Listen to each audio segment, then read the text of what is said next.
Good morning.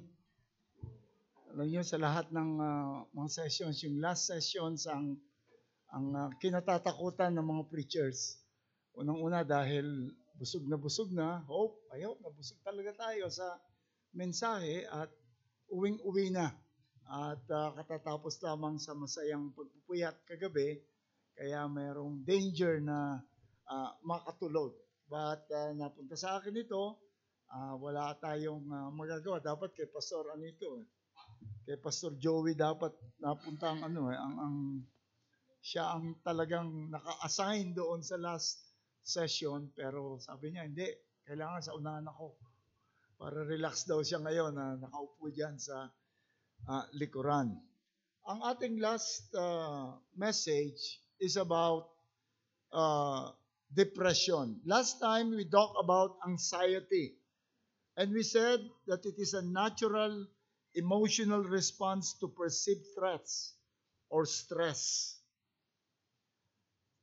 On the other hand, merong isa pang condition that cause almost pareho nung symptoms nitong anxiety, but it's somewhat related to anxiety, but it is defined as a mood disorder characterized by persistent sadness, hopelessness, and loss of interest in activities once enjoyed. Dati mong ginagawa, ayaw mo na. Ayaw mo nang makisama sa iba. Gusto mo tahimik ka na lang. May low energy or fatigue. Meron itong feeling of worthlessness. Parang, ano pa bang kailangan ko sa mundong ito? Sino bang nangangailangan pa sa akin? Hindi ka na makapag-concentrate. Lagi ka nakafocus na lamang doon sa dark side of your life. Hindi ka makatulog. Hindi ka nawalan ka ng appetite. And in extreme cases, you can even contemplate suicide or actual act of suicide. The only difference is that anxiety is focused in the future. Fearful view of the future. What will happen pag dumating na itong ganito sa future? Ang depression is focused upon current, present condition. Yung darkness ng present condition. Yung gloom ng present condition, yung frustrations ng present condition, not even or not necessarily be focusing on the past. And no one is strong enough not to feel the threat of depression. Naisip ko nung sabi ko doon sa mga kasama ko na ako parang hindi ako nakaramdam ng depression. Parang dahil I'm a graduate of the University of Hard Knocks. Ang buhay ko kasi talagang from childhood, talagang full of hardship. Nag-start akong kumita ng pera when I was 7. Nagtitinda ako noon ng santol at naglalako ako at hindi na ako tumigil. Hindi ako natutong yung mga games sa mga bata, yung mga Jolens, mga trumpo, hindi ko natutunan yan. Puro hardship yung aking. Kaya sabi ko parang hindi ako nagkaroon ng depression. But when I look back, when I was preparing, tinignan ko, ang dami ko palang bouts of depression. Even yung time na lalo na magpastor na ako, alam niyo, pinakamalungkot minsan na gawain yung pastorate. Wala kang hindi ka pwedeng humatak ng kahit sino para i-pour out mo yung pain and yung heartache. Wala kang mapagsabihan. Dapat laging bouncy ka at makita para hindi mahawa yung mga tao. I'm just so blessed that I'm given a wife na nakakatulong sa akin, na sa kanya ko na i-share lahat yung mga burdens ko. So dumanas din ako. No one is immune from this threat. It may not be an actual but a threat of depression. There is a passage in the book of Psalms, Psalm 42 verse 5. Why are you cast down, O my soul? And why are you in turmoil within me? That's depression.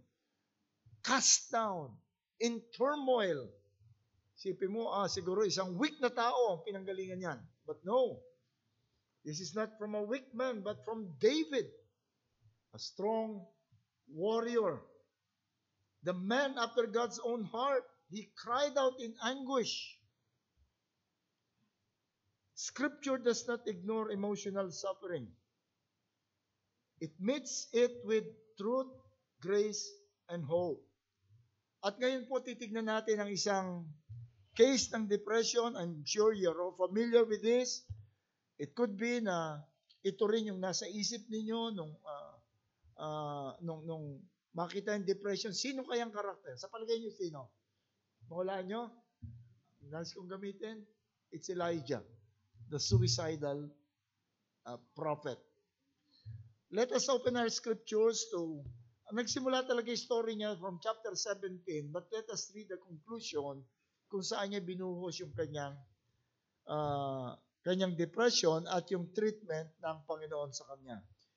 1 Kings chapter 19, let us read the entire chapter. Ahab told Jezebel all that Elijah had done, and how he had killed all the prophets with the sword. Then Jezebel sent a messenger to Elijah, saying, So may the God do to me, and more also, if I do not make your life as the life of one of them, by this time tomorrow. Then he was afraid, and he arose and ran for his life, and came to Beersheba, which belongs to Judah, and left his servant there. But he himself went a day's journey into the wilderness, and came and sat down under the broom tree, and he asked that he might die, saying, It is enough. Now, O Lord, take away my life, for I am no better than my fathers. And he lay down and slept under a broom tree. And behold, an angel touched him and said to him, Arise and eat. And he looked, and behold, there was at his head a cake baked on hot stones, and a jar of water.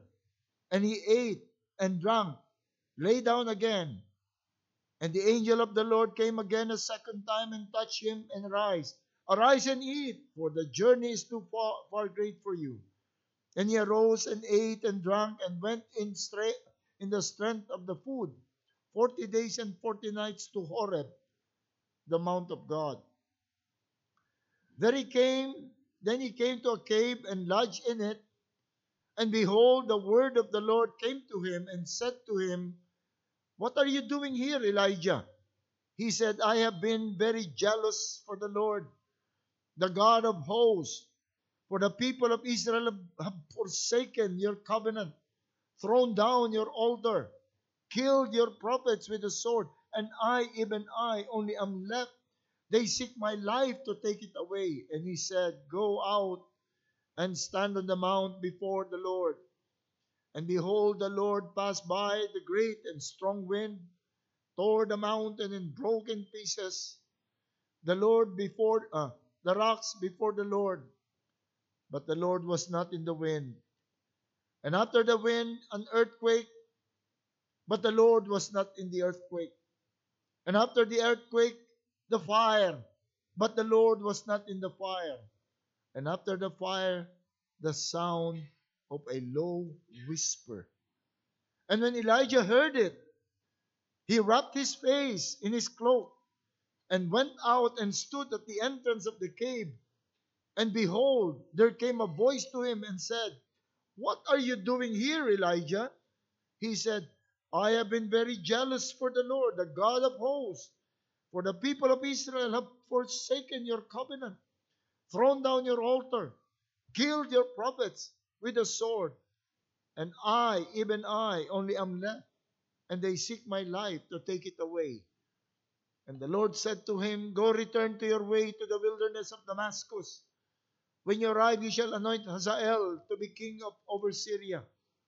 And Jehu, the son of Nimshi, you shall anoint to be king over Israel.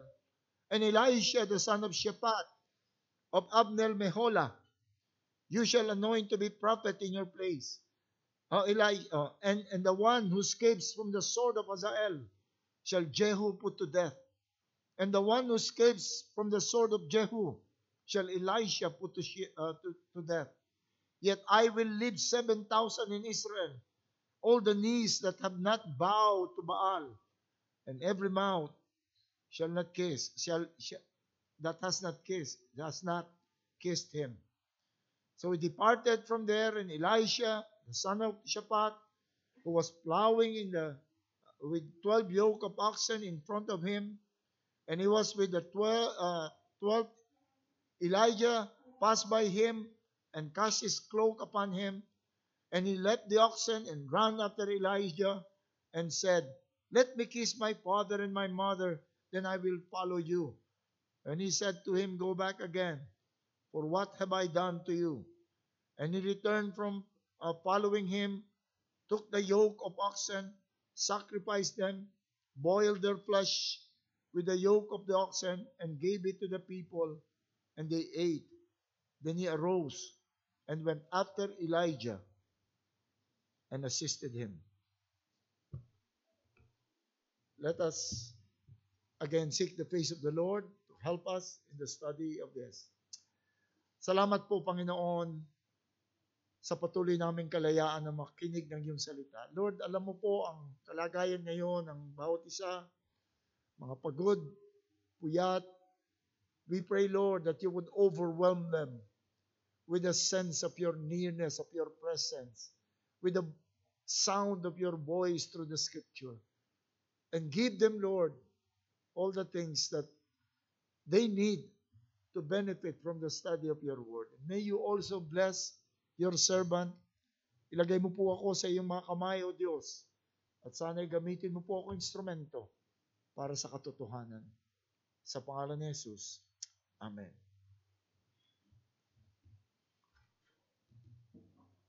So let us look at the background story. This was during one of the darkest period of Israel's history.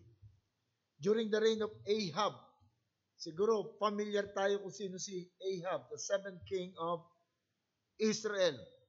He is well known for the very evil influence of his wife, Jezebel. Kaya nga yung pangalang Jezebel, naging synonymous na with evil influence upon a husband. Itong couple nito is known for causing the death of Naboth. Nalala nyo, gusto ko niyang vineyard, ayaw bigay, and they did something to eliminate Naboth. In addition to the calf worshipper ng idol itong si Jezebel. In addition to the calf worship introduced by Jeroboam, idinagdag pa niya yung worship ni Baal and maintained 450 prophets of Baal and 400 of Astarte. Nung i-rebuke siya ni Elijah, in return, the couple ordered the killing of the prophet of Jehovah. That was when Obadiah hid 100 prophets of the Lord. Ahab became a symbol of wickedness and the wickedness of kings. Pag binasa ninyo yung Kings, laging kapag gustong i-describe yung evil ng isang king, kinukompare kay Ahab. In 2 Kings 8:18, and he, Jehoshaphat, walked in the way of the king of Israel, just as in the house of Ahab. Yun ang laging comparison. 1 Chronicles 22:3, he, as Hazael, also walked in the ways of the house of Ahab. Mas madaling maintindihan ng mga tao pag sinabing, para si Ahab yan. Mas madaling maintindihan ng mga tao. He was a wicked king. Under this condition, Elijah suddenly, nung kaguluhan, yung name ni Elijah suddenly appeared in chapter 17. Elijah, whose name means, whose God is Jehovah. He was given the task by God to deliver a simple message. Ang message, there will be drought. in Israel. There will be no rain nor dew doon sa Israel. Simple message. Having delivered this message to Ahab, he retired at the command of God to a hiding place by the brook Cherith beyond the Jordan. He was fed by raven. Alam niyo yung story, pinakain siya ng raven, uminom siya sa brook Cherith. Nung matuyo at maapektuhan na ng drought, pinadala siya sa isang widow at kung saan siya ay pinakain at inalagaan. And at the close of this period of retirement, Elijah was given another task. Elijah met Obadiah, one of Ahab's officer na faithful kay Jehovah at siya ay nag-alaga dun sa mga remaining prophet. Si Elijah, nakita si Obadiah na pinadala to seek for the pasturage of the cattle. Kasi talagang maghanap ka ng kung saan pa pwedeng kumain yung mga cattle natin kasi drought na eh. And bade him to go and tell his master that Elijah was there. Natusan siya, sabihin mo sa master mo, nandyan si Elijah. The king came and met Elijah and reproached him as the troubler of Israel. Ito na naman itong problema. Itong taong ito, pag ito sumipot, talagang problema.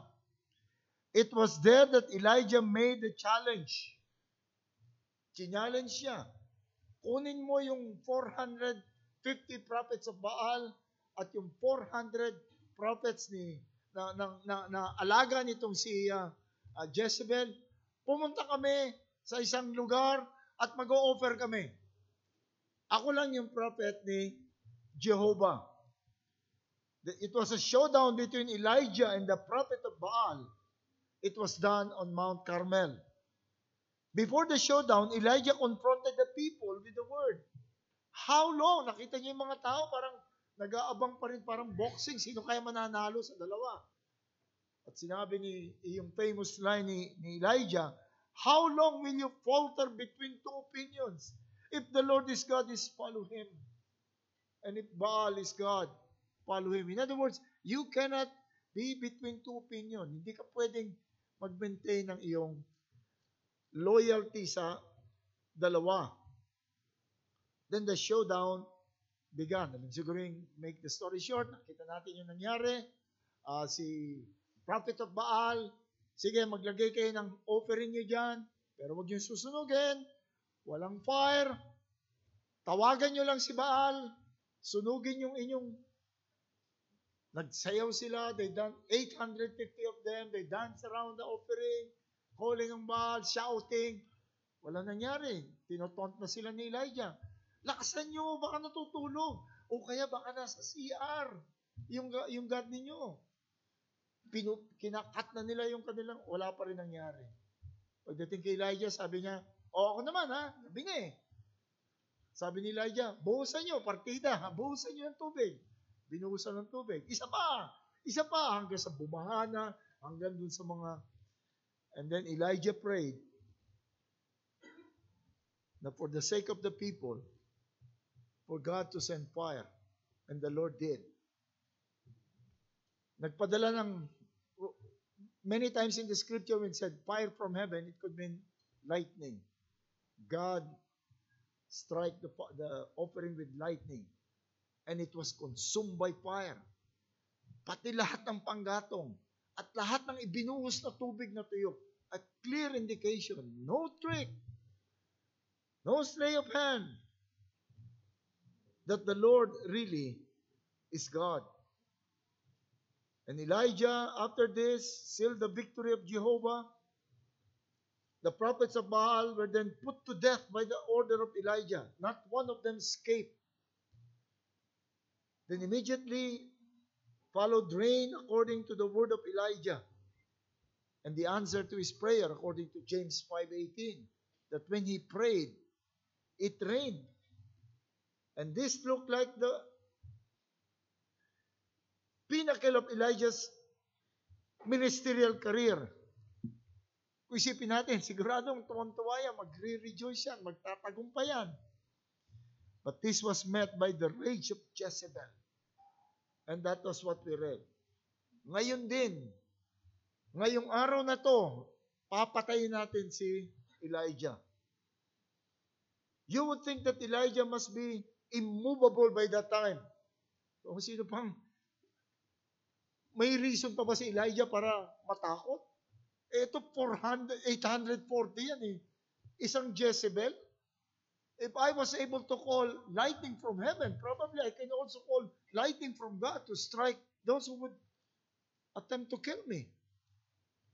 Siguro yun ang isipin natin, ganun nakatapang si Elijah. Ano pang storm that can shatter his joy and excitement? After all, he's been through, what could possibly break him? But we know what follows, yung ating binasa ngayon. The Elijah's depression dun sa event. Notice the progress. Upon learning of Jezebel's intent, his first response was what? First response niya is verse 4, but he himself went a day's journey into the wilderness and came and sat down under a broom tree. And he asked what he might die. Pagkatapos mong manalo, may threat ka, takbo siya. Nagtago doon sa broom tree. He trusted the broom tree and not God. Natakot siya. Upon learning of Jezebel's intent, his first response was to flee. He did not flee even to Judah. Teritoryo ni Ahab yan eh. Hindi tayo dyan pupunta. And, he was in alliance with Jehoshaphat. Jehoshaphat may be a godly king, but he has an alliance with Ahab. Kaya hindi siya roon nagpunta. He went beyond the territory of Judah into the wilderness.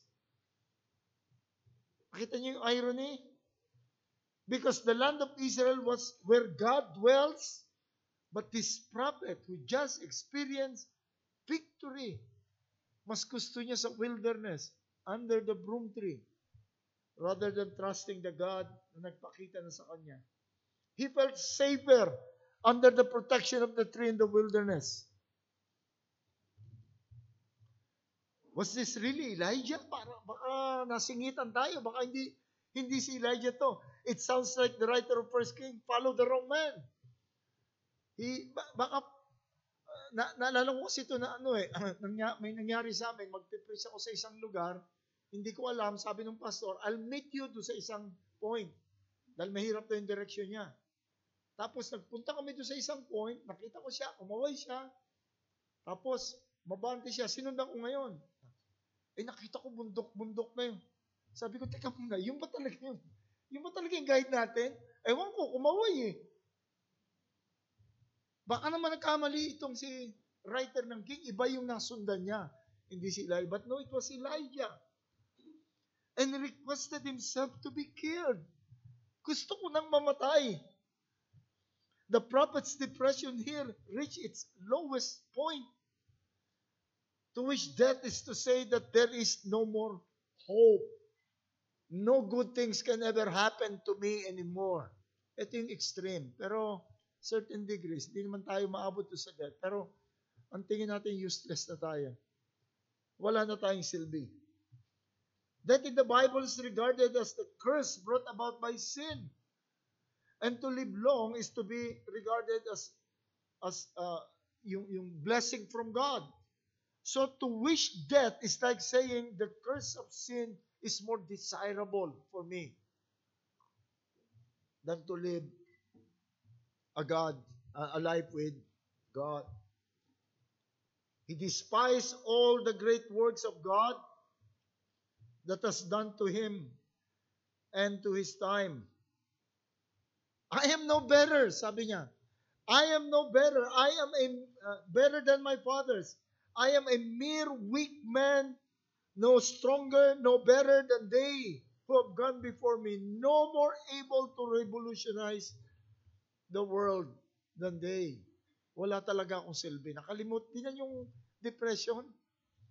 Nakakalimutan lahat, pati yung pwede mong gawin, kaya mong gawin, o nagawa mo na. ang depression nakatingin lang doon sa dark point of life.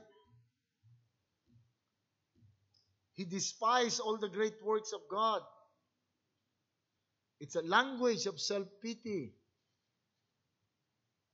That's the nature of self-pity. I want to die.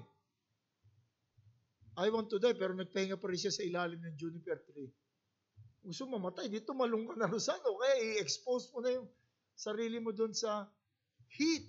I'm sure napakainit dito sa lugar na to kasi kailangan siyang sumilong. Kagagaling ko lang sa Bahrain, pagdating namin doon, 52 yung temperature. Somehow, nakakuha ko ng idea nitong mga taong ito. The evil result of depression, nakita natin, when that properly handled, it hinders men from being useful in the kingdom. Elijah had a specific task to perform. He was appointed as a prophet. A prophet is someone who would represent God, who lead the people to God. He was in a period of his ministry who was mostly needed. Alam niyo yung challenge sa mga pastor. Yung panahon na ang daming kumakalaban sa iyo, ang daming umaatake sa iyo, yun yung time na kailangan ka ng mga remaining faithful. Pero many pastors talagang dito bumibigay, ayaw mo na, di na. Suko na ako, alis na ako. That was Elijah. He was in a period of his ministry that he was mostly needed. He should have been sealing his ministerial success to the heart of the people. Yung suicide, napaka-selfish. Bumagsak ang negosyo ng isang pamilya, nagpakamatay yung tatay. Iwanan mo yung pamilya mo dun sa kalagayan yun. Depression makes one oblivion to the great experience of God. Katatapos lang niyang manalangin na wag umulan, hindi umulan. 3 years. Tapos matapos yung challenge, sabi niya, nag-pray siya, sabi sa James 5, dininig ng Panginoon yung umulan. Pinakain siya ng raven. Bumuhay siya ng patay. But all this seems to have flown away from the mind of Elijah. Maraming mga Kristiyano, 20 years na Christian, nagkaroon ng kabiguan, isang kabiguan, kinalimutan lahat yung 20 years of blessings. At sa edad natin, hindi pala tayo pwede mag-natin. Sa edad nyo, napakarami ng kabutihan ng Panginoon. Our salvation alone.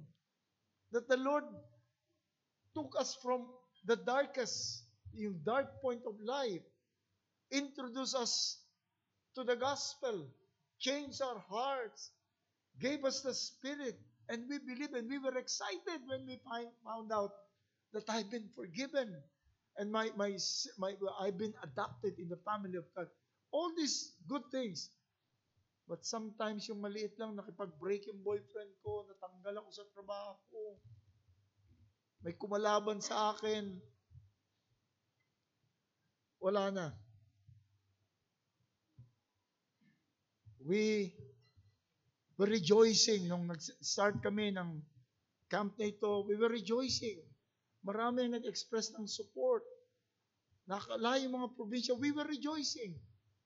Tapos, tuwan-tuwa kami at yung resulta, nakita namin, maganda. And then we are bombarded by attack because we charge you.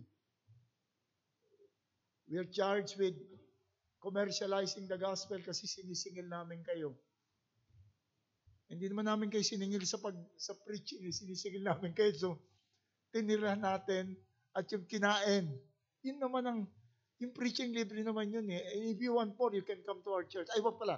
Baka sabihin, pinaproselyte ko kayo. You can listen to the sermon. Ang lahat ng sermons namin nasa online. So we're not commercializing the gospel. We just want this to happen. We're being attacked. So I told my people, let us just rejoice and enjoy yung blessing ng ating Panginoon. Now,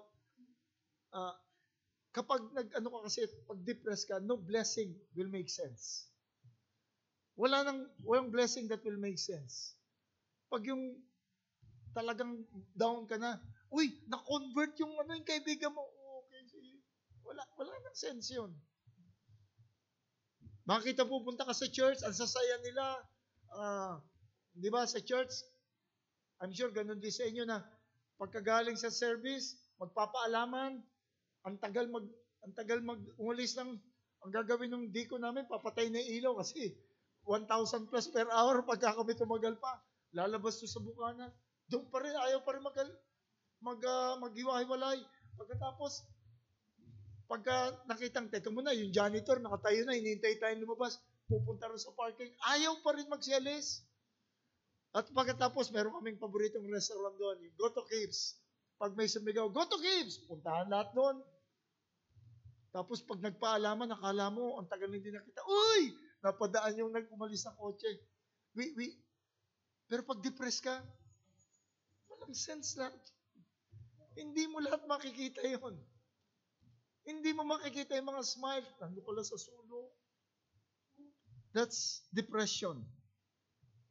So what is, malagang tignan natin, how the Lord responded to Elijah will tell us the cause of his depression. Bakit siya na-depress ng ganun? Bakit siya nag-respond ng ganun? Ang unang response ng Panginoon, no sermon, no scolding, no lecturing. He was made to sleep and he was fed. Sabi rito sa verse 5 of chapter 19, then as he lay and slept under a broom tree, suddenly an angel touched him and said to him, arise and eat. Then he looked, and there by his head was a cake baked on coals and a jar of water. May sasarap pa ba na cake na baked by angels. So he drank and lay down again, and the angel of the Lord came back the second time. Sige, tulog ka uli. Pinakain uli siya ng cake at pinainom uli. So he arose and ate and drank, and he went in the strength of the food 40 days and 40 nights as far as Horeb, the mountain of God. Travel uli siya dun sa Horeb. So anong sinasabi ng ating Panginoon? One of the reasons, may not be the main reason, but one of the reasons is physical exhaustion. Consider that he has just been from an entire day of showdown. Entire day of showdown. Nakipag-showdown siya sa prophet of Baal. Then in chapter 18 verse 41, when Elijah told that Ahab to break his fast, when the rain was, sabi niya kay Ahab, darating ang ulan. Sige, break your fast. Umalis si Ahab, sinundan niya ng takbo, nauna pa siya. So ganun siguro, tuwang-tuwa pa siya, inunahan niya, nakakabayo si Ahab. Pero siya sabing ganyan, he urged Ahab to head home to Jezreel, a summer residence of Ahab and Jezebel, but he then outran his chariots the entire 30 kilometers. How far is that? Tinanong ko sa aking friend, ChatGPT, Tagaytay yon. From here to Tagaytay is 30 kilometers. Tinakbo niya yun. Subukan niya na ba yun? Tinakbo niya yung Tagaytay. Naunahan pa niya yung chariots.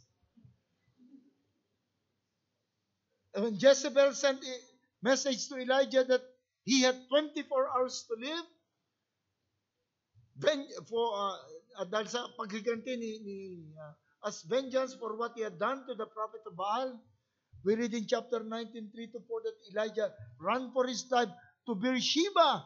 That's 150 kilometers. That's from Tagaytay to San Juan, Batangas. 150 kilometers. Kagabi tumawag si Pastor Rodel.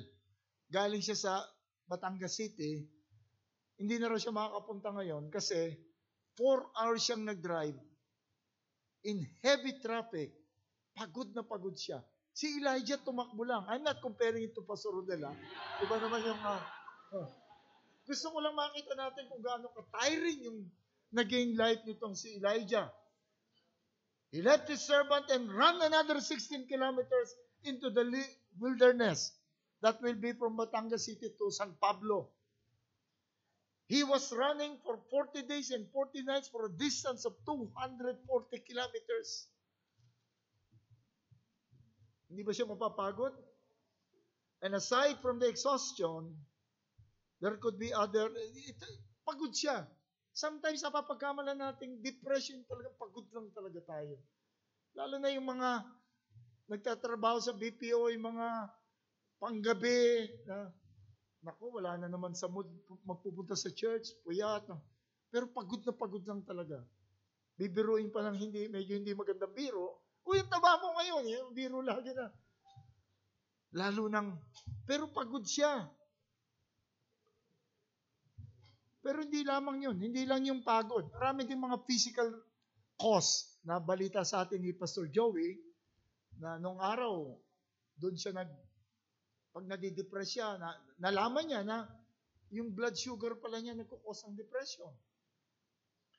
Meron din kaming kaibigan namin ni Pastor Joey, si Pastor Bob Carr, talagang everyday nadidepress siya. Umiiyak siya, nabasa na niya lahat ng encouraging passages, encouraging books, pero talagang depressed siya. Nalaman nung thorough examination, nalaman na meron siyang some kind of sensitivity sa darkness. Kailangan maliwanag na maliwanag. So, ang ginawa, tinambakan ng fluorescent lamp yung kanyang office, and it did the job. Nawala yung kanyang depression. May member din sila na ganyan din, nakapag-usap sa akin na sabi niya, Pastor, wala ka nang pwedeng comfort na sabihin sa akin dahil lahat ng book nabasa ko pero pag umuulan talagang umiyak siya. Pag paset na yung araw, talaga nalulungkot siya. Nalaman na, dinala ko sa isang tumitingin at nalaman na physical din, hormonal and physical. So depression is not always because of unbelief. Sometimes may element na ganon. But let us consider yun ding physical exhaustion. Kaya ang Panginoon, bago niya sermonan, bago niya turuan, pinagpahinga muna niya. Pinakain muna niya. The Lord did not even display another miracle. Elijah, look at this, another miracle and another. No, he just sent angels. Bring cake to Elijah. He was simply allowed to sleep and fed with cake. Sometimes what we may call backsliding or spiritual coldness is simply physical exhaustion. Lalo dito sa atin hindi ko alam sa yung mga pinanggalingan niya, but in Metro Manila, it's so tiring talaga. Nainggit ako dun sa Bahrain. Sabi ko, anong oras ba ang pasok mo sa office? Sabi niya, ang timing ko dapat 7. Anong oras ka umalis sa bahay? 7. Sabi niya, sa hapon, hanggang anong oras ka? Hanggang 4. Anong oras ka tumalis sa bahay? 4:15. Sabi ko, parang pareho lang pala kayo ng anak ko. 8:00 ang time niya, 4:30 umalis sa bahay. Ang off niya is 4, 6 ang pinakamaagang dating sa bahay. Nakakapagod dito sa atin. Nakakapagod yung ating kalagayan. Kaya tuwa tayo na merong kaya isa-isa topic na binigay sa atin, yung kay Pastor Rodel. We need time to rest. Tapos ang recreation pang napipili ng mga tao, lalo na your age, video game. Talagang exhausting pa rin. Physically, magpupuyat sa video game. Tapos naramdaman ng coldness na. Elijah's journey wasn't just physical, it deeply affected his emotional and yung kanyang pagtakbong yon, hindi lang yung katawan niya naapektuhan, pati yung kanyang spirit. From the height of victory on Mount Carmel to the depth of despair in the wilderness. You know, long before the word psychosomatic was invented, bago ito na-invento ng tao, matagal nang itinuturo ito sa scripture, na yung ating spirit, yung kalagayan ng ating mind, naapektuhan yung ating katawan, and vice versa. Yung katawan natin, naapektuhan yung ating kalagayan ng spirit. In Psalm 51 verse 8 to 10, notice kung paano dinescribe yung spiritual struggle ni David. Make me hear joy and gladness, that the bones you have broken may rejoice. He was talking about his guilt. He was talking about the fact that he knew that he offended God. He was down spiritually. But the way for us to understand yung feeling, dinescribe niya ito in physical terms. In Psalm 31 verse 10, for my life is spent with grief, and my years with sighing. My strength fails because of my iniquity, and my bones waste away. What is the solution? Rest and recreation. Kaya nga tinawag yung recreation. You need to be recreated. And let us not declare ourselves as greater than God. We need to stop. Dati, you stop and smell the garden. Ngayon, you stop and smell the coffee. Punta ka sa isang coffee shop o kasama ng kaibigan. Jesus is the perfect image of God. Showed this kind of concern. Remember Mark 6:30 to 31? We read, the apostles gathered to Jesus and told him all things, both what they had done and what they had taught. Talagang kinwento nila, nagpagaling kami, nagpalayas kami ng devil. Habang may mga tao na gusto pang makinig sa kanila, may mga tao pang lumalapit, but this is what Jesus said. And He said to them, come aside by yourself to a deserted place and rest a while. For there are many coming, and they did not even have time to eat. Marami pa mga dumarating. Sabi nga sa mga alagad niya, rest muna kayo. Bayaan nyo yan. Nung araw pinipintasan yung aming church kasi sa YMCA kami noon, sabi niya, ano bang ginagawa itong mga to? Kasi dumarating mga member, may mga role, may mga banig na dala, may kaldero, sabi niya, ano bang ginagawa nila sa taas? Kasi I allow them to sleep. Sabi niya, sabi sa akin, sayang yung time, sana nagdi-distribute ng trucks na. That's their only time to rest. Pagtapos ng service, matulog kayo, tapos, gano'n yung naging way namin, yung mga naging gawin namin sa church. We need time to rest.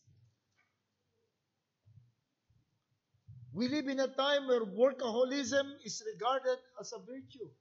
At ngayon pati yung panahon natin, ang dami mong pwedeng i-goal sa buhay na kailangan gastusan. Nung araw kasi, nung panahon namin, siguro, yung panahon namin, hindi pa magkakilala yung mga parents nyo. Matagal na yon. At magka-liga kami ni Pastor Joey. Huwag kayo padadaya sa buhok niyan. Magkaedad po kami, 1 taon lang ang tanda ko dyan. Nung araw, simple lang ang buhay namin. Pagdating sa eskwela, uwi sa bahay, trabahong konti. Wala na, ganun lang. Ang pinakalabas namin na sa family, pagka-araw ng linggo, di pa kami Christian nun. Yun lang, napakasimple lang. Kaya nga nung araw, medyo nagiging boring sa iba. Sabi ko nga, pag age 21, 22, naghahanap na ng mapapangasawa yon.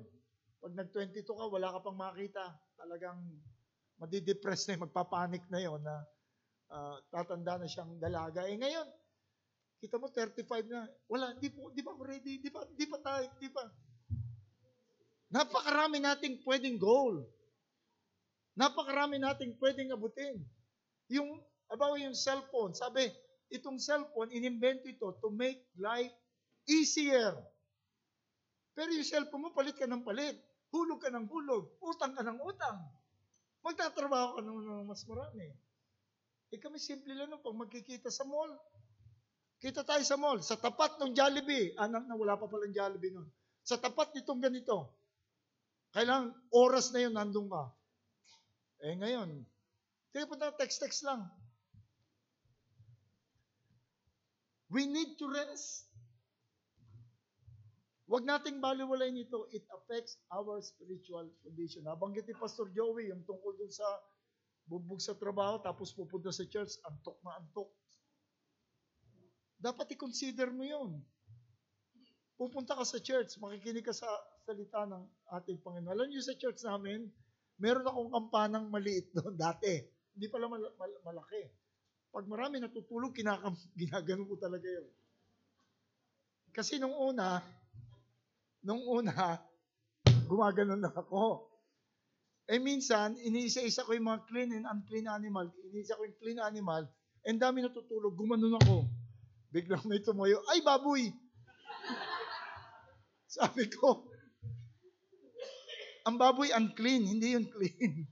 Kaya ayoko na yung kalanbang na lang. Pero ngayon hindi ko na ginagamit. Napaka-tiring ng ating buhay. At alam niyo ba, meron pa akong kinounsela na sobrang tiring. Tinignan ko yung life niya, napaka-tiring.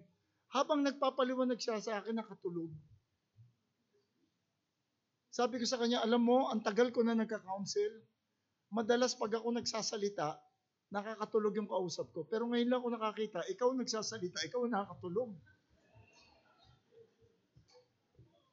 Ganon ka-tiring ating buhay. Let us look for time to rest. Huwag ninyong i-sacrifice yung inyong spiritual condition para magkaroon lang ng bagong iPhone, magkaroon lang ng makapag-travel lang kung saan-saan. Take time to rest. Ang second na issue ni Elijah, he was putting God in a box. To put something in a box is to fit something to our logic, to our expectation. Gagawa tayo ng syllogism. God is this. If God is this, therefore, this should be the case. He was familiar with God. Elijah knew God from what he knows from the scripture, from the story he heard from the past, from the things he experienced from God. Alam niya lahat ang Panginoon. Yung triumph over the prophet of Baal, Jezebel, seems to be unstoppable. Pero yung nangyayari, parang hindi yata congruent doon sa pagkakilala niyo sa Diyos. Bakit si Elijah, si Ahab at si Jezebel, buhay pa rin, unstoppable pa rin sila? The people are still between two opinions. They are still not a sign that the prophet of Jehovah have been vindicated. Parang hindi bagay yung aming mission, yung pagkakilala ko sa Diyos at yung nangyayari. So to put God in a box is to expect from God what our own syllogism is telling us. If God is what I know Him to be, I expect things to be such as this. Yun ang aking aasahan. The destruction of Ahab and Jezebel, or at least repentance. The release and return of the prophetic activities of the people. Many times we respond that way towards God. Yung frustration natin is not because God is inactive, but we did not get from God what we were expecting. We thought that we are in charge of our lives. But then the Lord told him, go and stand on the mountain before the Lord. Then the Lord, sabi sa atin, ang ginawa ng Panginoon in verse 11, go out and stand on the mount before the Lord, and behold, the Lord passed by.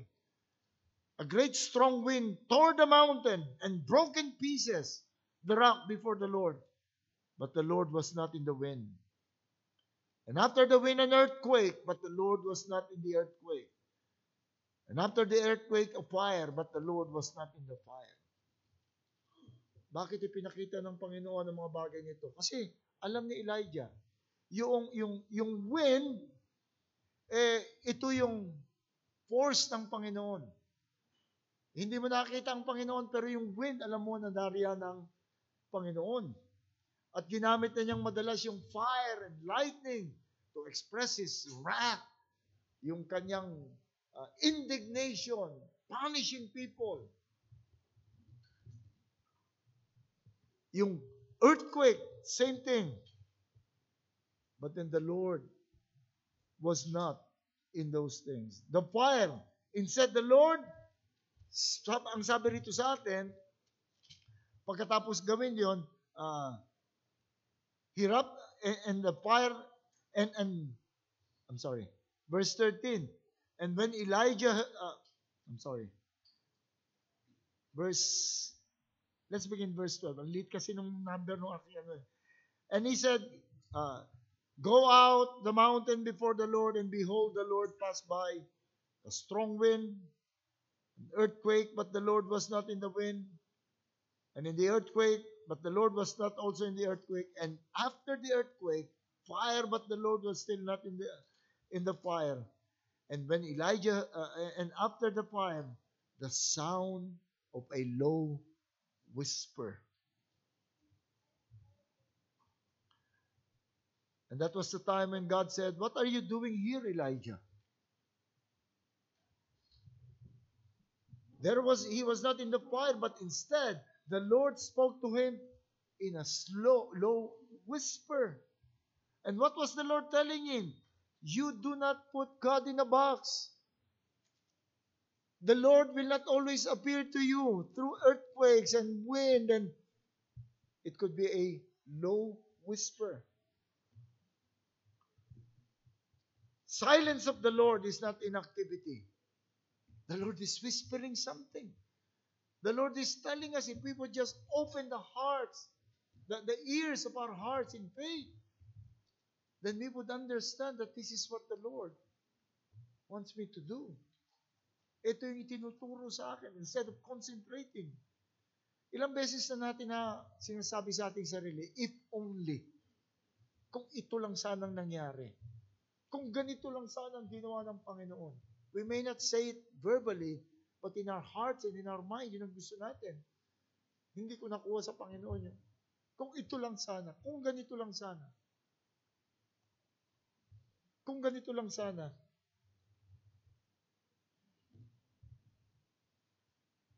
How many times? Kaya pinakita sa kanya ng Panginoon, you cannot put me in a box. Hintayin mo kung anong gagawin ko. And he who waits upon the Lord shall renew their wings like as an eagle. Let us wait upon the Lord. Ang third na ginawa niya is isolation. In-isolate niya yung kanyang sarili. Tingnan niyo yung kanyang, he felt isolated. In 1 Kings 19:10, he said, I have been very jealous for the Lord, the God of hosts, for the people of Israel have forsaken your covenant, thrown down your altar, killed your prophets with a sword, and I, even I, only am left, and they seek my life to take it away. I feel so isolated. Paano ka hindi ma-isolate? Tumakbo ka eh. Tumakas ka eh. Walang pumapansin sa akin eh. Hindi ka namamansin eh. Samantalang alam niyang nandun si Obadiah. Alam niya may tinatagong prophet si Obadiah. Alam niya na may mga taong katulong niya sa offering. Tinakbuhan niya lahat yun. Tapos magmumukmuk. Walang pumapansin sa akin sa church. Wala man lang tumatawag sa akin. Siyempre tatakot sa iyo eh. Mukha kang galit lagi eh. Baka mahawa kami dun sa iyong galit. In-isolate niya yung kanyang sarili. Hindi niya tinignan yung value noong being together. He had a feeling of aloneness, of isolation, not the comfort of the Lord. Yet I will leave 7,000 in Israel, all the knees that have not bowed to Baal. and every mouth that has not kissed him. It would probably be a different story if Elijah just stayed with those who were with him. Mga kapatid, nakita niyo ang kapangyarihan ng Panginoon at nakita niyo, papatayin pa rin ako Elijah. Let's gather and pray. Siguro nakabuo pa siya ng marami pa sigurong nagkaroon ng sympathy sa kanila. Sometimes we do that. We isolate ourselves when we are depressed. Like on Facebook, merong sa Facebook, bigla na lang yung profile picture magiging black. Hindi sasabihin sa iyo kung ano yun. Pag-iisipin niya, ba't kaya naging black ito? Wala namang alam na namatay sa kanila. Tapos, 1 month ng black yung ano ko, wala man lang tumatawag sa akin. Siyempre natatakot. Minsan lighted candle, di ba? Lighted candle kasi hindi sasabihin sa iyo. Kailangan pang ikaw ang lalapit. That's isolationism. Or do you who simply keep quiet without telling why. Nagkaroon kami ng ganitong case na isang member na he just, all of a sudden, she kept quiet. Nung sabi ko, kinakausap ko, I'm not ready to speak. Tapos nagbulalas na siya ng kanyang depression. Isolationism sometimes causes depression.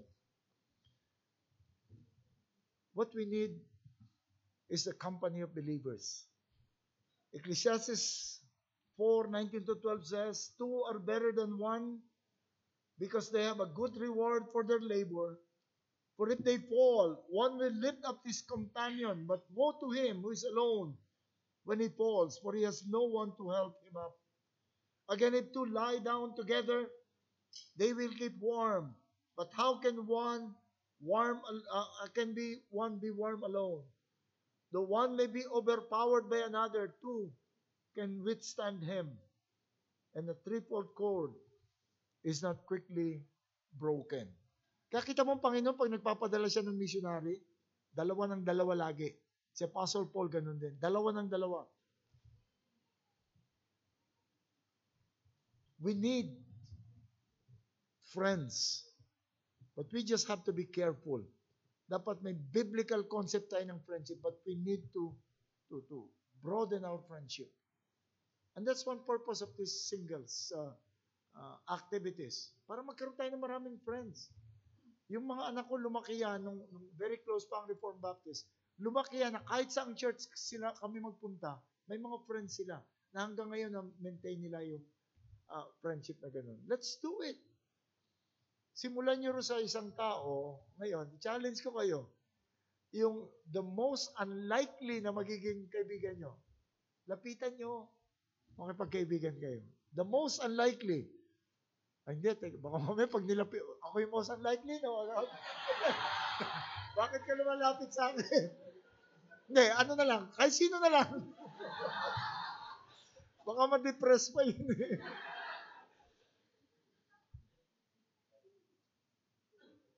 There was a woman whose husband died. Talagang they have gone through many heartaches bago namatay asawa niya. Yung wife ng pastor, pumunta sa bahay, tulong lang, hugas ng plato, walang word. Tapos later on, nag-join yung pastor sa kanya, binivisit nila constantly. Nung maka-recover yung babae, sabi niya, lagi kayong sumama since nung mamatay asawa ko. And I don't remember any word from you. I don't remember anything you said to comfort me. But you know what? Your presence meant a lot to me. You prayed with me and for me. You accompanied me sa ganito at napakalaking bagay nito. Kaya nga, yung pastor, kaya mahalaga yung kanyang closeness sa wife kasi yun, doon ka lang makapaghinga ng lahat ng iyong mga kabigatan.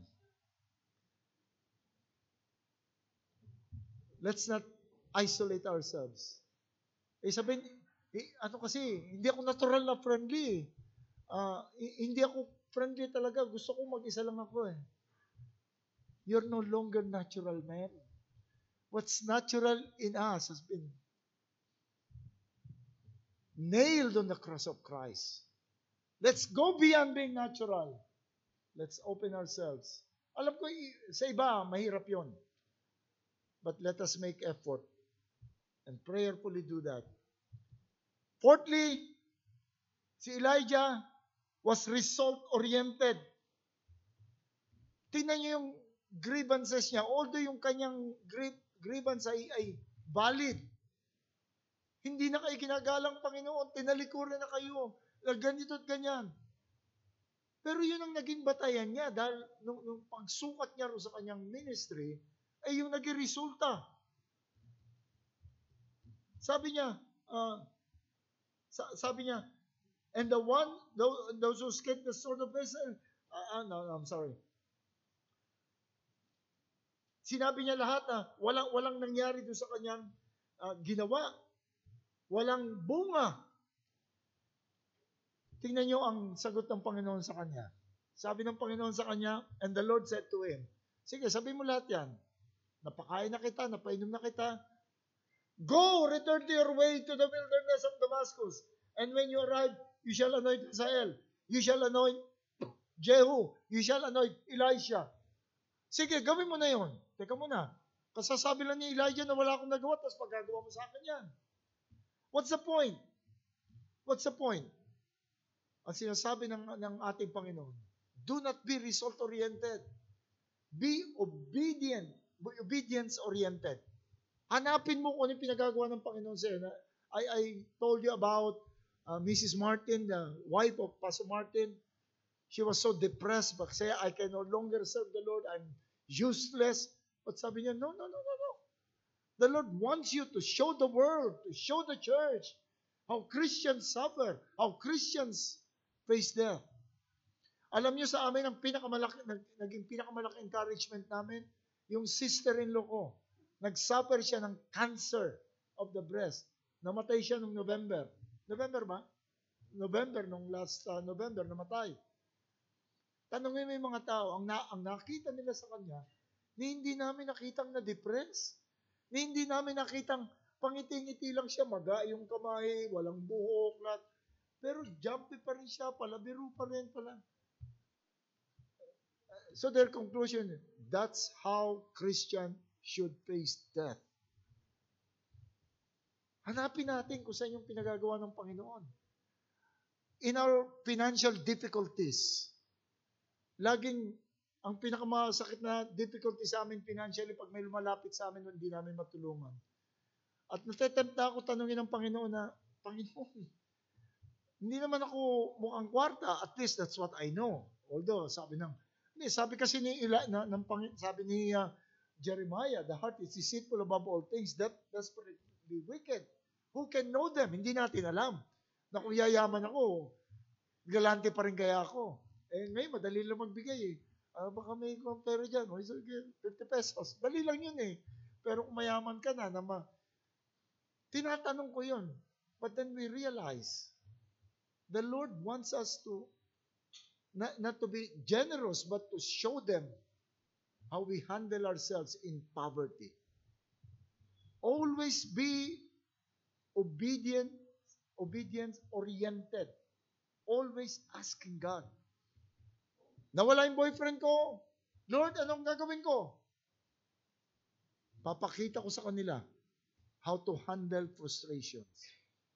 Lord, that's what you want me to do all things to the glory of God in obedience. Do not be result-oriented. Hanapin natin yung utos ng Panginoon. And fifthly, idleness. Elijah quit his job. Elijah sulked in the corner of a cave, pondering upon the believed disaster in life. Yun ang kanyang ginawa. Naging idle siya. Tigil lahat. Wala lahat gawain. Is this not what many are doing? Kapag ka mayroong depression, upo sa sulok, i-meditate nila alin? Not the Word of God. Not the power of God. I-meditate nila yung depression nila. Hindi na ako binati, hindi ganito. Yun ang gusto nilang i-meditate. Marami na akong sinabihan ganyan, karamihan babae. Sabi ko, pagkausap kita, lagi yung cause ng depression mo, minimeditate mo. Why not for a change? Do what the Lord wants you to do. Don't be idle. Yun ang pinagagawa kay Elijah. Do this, do this, do this, do this. Keep yourself busy. Kasi when you keep yourself busy, you look up to God to help you in that ministry. Nakakalimutan mo. Hindi mo nakakalimutan. Nakikita mo matatawa ka doon sa depression mo. Ang dami pa lang sense pa ng buhay ko. Bakit ko ikakapit doon? Let's not be idle. An idle mind is the worship of the devil. If ever you are depressed and you want to meditate, do not meditate upon the cause of your depression. Meditate upon God and ask God what else you can do. And so, in parting, I would say, depression can come to anyone. Baka yung iba hindi alam, depressed na sila. It can come to anyone. No one is strong enough for depression. You will be depressed. To some degrees. Meron lang so strong that they can handle yung depression. And there is a clear message to those who are undergoing depression. Focus upon God. Parang masyado ng gasgas yung but it's still effective. Solution to the cause of depression is not a guarantee to cure depression. Kapag na-solve yung cause ng depression, it's not a guarantee na mawala ka sa depression mo. But focus upon God. Notice the Lord did not even try to convince Elijah.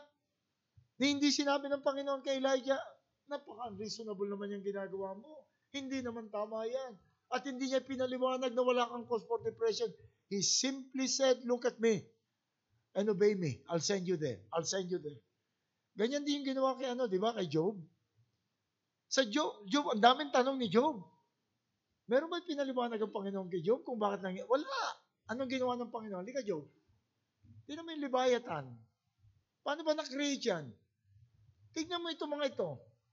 Bilangin mo nga yung buwan. Stars. Kasi ibang planeta, wala may buwan. Hindi sinabi ng Panginoon yung reason. The duty, ang ginawa lang ng Panginoon ay pinamukha kay Job. Napakaliit ng iyong understanding para maintindihan mo yung lahat ng gawa ng Panginoon. Focus upon God. So, focus upon God. Focus upon God. What was the message? Focus your mind upon me and busy yourself in obeying me.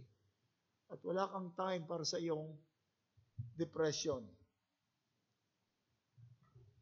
And also, let us remember that what we see, what we experience, is just a tiny portion of your life. It's a tiny portion. Para kang nakasilip do sa isang malaking bowl na may maliit na butas, nakasilip ka ron, maliit na portion lang yung nakikita mo. But there is someone sitting on the fence, kita niya yung buo, believe that person. Believe that, hindi nyo alam kung anong gagawin ng Panginoon sa inyo. Yung sabi ko, hindi ako napunta sa depression, but as a non-converted, I almost committed suicide. And in the pastorate, I attempted to resign many times dun sa pastorate because of yung hardship and depression. But then I learned to trust the Lord. Sabi ko noon sa akin, kahit 5 lang na faithful men, I would continue to obey you, Lord. I will pastor the church. And the Lord brought to the ministry, to the church, men that are encouraging, not only to the church, but to me as well. Now, sabi ko, sa katandaan ko payapa na akong titingin. I can look back at masabi ko, God indeed is wise, gracious, loving, and powerful. Let's not allow depression, or any trouble in life take our eyes away from God. Let's pray. Salamat po aming Panginoon that you are the one running our lives. Wala kaming lakas. We do not even know what will happen tomorrow. We cannot even handle by ourselves yung mga bagay na maliit na nangyayari sa amin. So Lord, we pray that you would focus our hearts and mind always upon you. Na ikaw ang lagi naming makikita sa aming buhay. Upang sa ganon, Panginoon, will be like Paul and all like the martyrs, willing to step forward, willing to do the task, ano man ang aming kinakaharap, enjoying our fellowship with you. Bless your word, O God, in the hearts and mind of everyone. Amen.